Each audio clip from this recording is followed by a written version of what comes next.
O Salmo de número 100 pede que a gente sirva a Deus com alegria. Então, o Zohar vai analisar o que isso significa e trazer várias lições importantes para a nossa vida. Eu sou Yair Alon e esse é o Zohar Diário.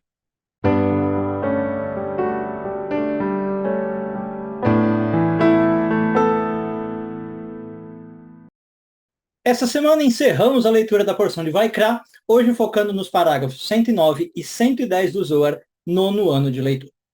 Eu falei ali do Salmo 100, que no versículo 2 pede que a gente sirva a Deus com alegria, mas na verdade isso aparece em vários outros pontos da Bíblia, né? A ideia de que o seu serviço religioso, a sua conexão com o divino, tem que ser feita com alegria.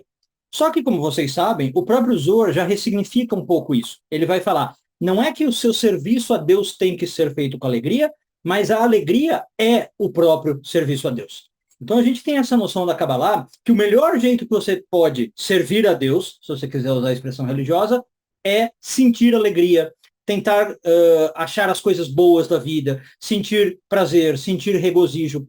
E cada vez que você se conecta com um estado de alegria e de felicidade, você está servindo a Deus. Eu falei que servir a Deus é a expressão religiosa, né? A expressão talvez menos religiosa, mais espiritual, seria se conectar com o divino. Cada vez que você pode sentir alegria, se conectar com alegria, você está conectando com a própria divindade. Muito bem, então esse é um conceito muito importante na Kabbalah, interfere em muitas coisas, a ponto de alguns textos cabalísticos falarem o seguinte, se você não está sentindo alegria na hora de fazer certas coisas, é melhor não fazer. Por exemplo, a própria oração, né? No judaísmo a gente tem 3 orações diárias, manhã, tarde e noite, e alguns textos cabalísticos dizem, ninguém deve se levantar para ir orar se ela não estiver sentindo antes alegria no coração. E assim várias outras coisas, né? Comer não deve ser feito um ato feito com pesar, com tristeza, né? Se bem que às vezes a gente tem essa compulsão humana de descontar a tristeza na comida, cabalisticamente não é uma coisa interessante.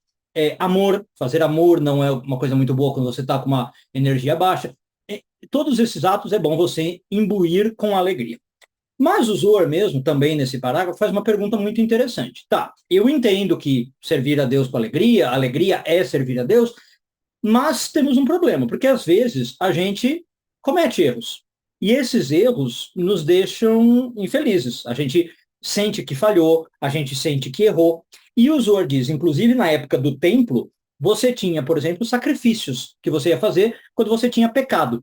E isso, obviamente, não era uma cerimônia de alegria, diz o Zohar. A pessoa que ia lá oferecer um sacrifício, ela ia com o coração totalmente quebrado, porque ela está fazendo isso e ela lembra do pecado dela. Então, vamos supor, Deus nos livre, ela roubou, matou, né? Cometeu algum pecado ético com alguém, ela tinha que ir no templo oferecer um animal. Isso era um peso. Então, o Zohar vem e pergunta, como é que eu posso aplicar esse ensinamento que nós estamos vendo de alegria na hora de uma coisa assim com dor? E aí o Zohar fala, bom, de fato, tem coisas na vida que são momentos de tristeza e momentos de angústia. E a gente não precisa, a gente nem precisa e nem deve fingir que esses momentos de tristeza não existem. Isso é errado. Quando a gente está num momento de erro, vamos chamar assim, ou de pecado no sentido religioso, a gente tem que aceitar isso.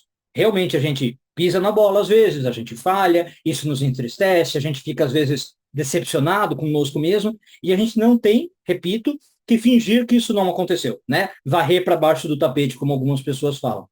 Tenho que reconhecer. Mas ainda assim, passado esse momento, vai surgir um momento de alegria. E o Zohar usa uma prova do texto bíblico. De novo, quando a pessoa ia oferecer o sacrifício, ela ia com o espírito ao quebrado, com o coração entristecido. Mas o aspecto de alegria, diz o Zohar, vinha por 2 pessoas que ajudavam essa pessoa a fazer o sacrifício.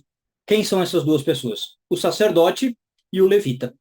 Então, vamos entender o que eles representam, tanto no sentido literal, como no sentido simbólico, metafórico da Kabbalah. No sentido literal, eles eram o espírito de alegria, por quê? O sacerdote, ele sempre recebia as pessoas bem, ele tinha essa obrigação no templo, né? E ele ficava alegre de saber que uma pessoa com a consciência necessária de reconhecer o seu erro e querer se reconectar com o Criador. Então, o sacerdote fazia o trabalho dele com alegria. De novo, a pessoa está mal, mas o sacerdote, ele falava, que bom que não temos aqui uma alma perdida, entendeu? É uma alma que quer se reconectar, e ele ficava feliz de ser esse elemento de conexão. E o levita, muito parecido, só que talvez um pouco mais explícito, não sei se vocês sabem, o levita ele era responsável no templo pelas músicas, pelas canções. Eles eram, entre outras coisas, instrumentistas. Então, cada vez que você ia fazer um salmo, tinha um grupo de levitas por perto, tocando, cantando, e justamente o papel dessas canções também era ajudar na conexão da pessoa com Deus. Ou seja, depois dela ter rompido essa conexão, né, por causa do pecado, a música ajudava. Então, também é um aspecto de alegria. Agora, esse é o aspecto literal.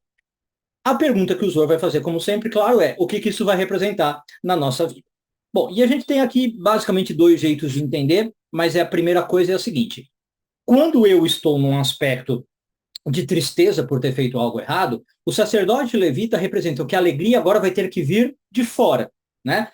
Isso é muito óbvio. Então, como eu falei, eu não devo ignorar o momento de tristeza, eu devo senti-lo porque eu errei, mas também não posso me afundar nele. E eu tenho que contrapesar, contrabalançar essa tristeza com alegria. Como eu dizia, na primeira interpretação, essa alegria vem de fora. Em que sentido? Eu preciso saber que eu tenho apoio dos demais. Que por mais que eu tenha errado, por mais que eu tenha cometido uma bobagem, tenha quebrado a minha conexão divina, eu faço parte da humanidade, eu faço parte do grupo de seres humanos. Eu com certeza vou ter um amigo para me apoiar, uma comunidade para me apoiar, uma família para me apoiar. E se eu não tiver, é um problema para Kabbalah. Eu devo ter um grupo de apoio, digamos, que vai me ajudar a trazer alegria nos momentos de tristeza. Então, essa é a primeira interpretação do que o sacerdote e levita estão representando. E uma segunda interpretação, um pouco mais interna, digamos, mas que também não exclui a primeira, é que o sacerdote, ele vai representar a minha autoconsciência, como eu falei, de saber que, bom, eu não fiz a melhor das coisas. Eu estou triste porque eu cometi um pecado, um erro. Mas eu também tenho que ficar feliz por saber que eu sou uma pessoa que tem essa autoconsciência do erro. Existem pessoas que, infelizmente, e é uma tristeza, não têm sequer isso. Tem pessoas que cometem erros e acham que estão arrasando. São pessoas que não têm o mínimo, a mínima noção de moral, de ética, de espiritualidade. São pessoas que perpetram maldades, cometem pecados e se sentem bem com isso. Essa é uma deturpação, uma depravação muito grande. Então, eu tenho que me alegrar por não fazer parte desse tipo de pessoa. Por saber que quando eu erro e piso na bola, eu fico mal. Isso é sinal de uma elevação espiritual, percebe? O fato de eu ter consciência. Então, como eu disse, o sacerdote representava isso. Ele falava, bom, a situação não é festiva porque essa pessoa está oferecendo um pecado, um sacrifício pelo pecado, mas é uma pessoa que está querendo se reconectar. Né? É uma pessoa que ainda não perdeu as esperanças. Nesse sentido, o sacerdote até representa isso, fé e esperança, de voltar a ter um status elevado, mesmo depois do erro. E o levita, por outro lado, como eu falei, que representa ali as canções, a música, né? No Zohar ele vai representar o quê? A expressão emocional do que eu fiz e o que a gente poderia chamar de catarse, vem ali da tragédia grega, né? Então, é a ideia de que eu errei, eu estou mal de novo, mas eu tenho um aspecto em mim, que é o aspecto levítico, que faz eu pôr para fora isso que eu fiz. Eu talvez confesso, não no sentido cristão católico da coisa, mas eu confesso esse meu erro, eu falo para alguém, eu ponho para fora, às vezes não precisa nem ser para alguém, pode ser confessando num diário, fazendo uma autoconsciência, né? E isso me leva para uma catarse. Então, o canto do levita, ele representa essa expressão livre das emoções, né? Eu falar, como eu disse, eu sei que eu errei, eu estou realmente mal, e entrar em contato com essa emoção converte isso em algo positivo, em vez de tentar varrer para baixo do tapete. Vivenciar aquele estado emocional é triste, mas me permite uma cura, né? Me permite uma reparação. Então, a música do levita está representando isso. Nesse sentido, o sacerdote e o levita em conjunto representam, digamos, uma jornada completa de redenção. Né? Então, vamos lá, para a gente fechar o vídeo. O ideal é que eu não precise entrar em estados de tristeza e viva sempre com alegria, né? Que é o começo do nosso vídeo. Mas, às vezes, nós seres humanos erramos, cometemos pecados e entramos no estado de tristeza.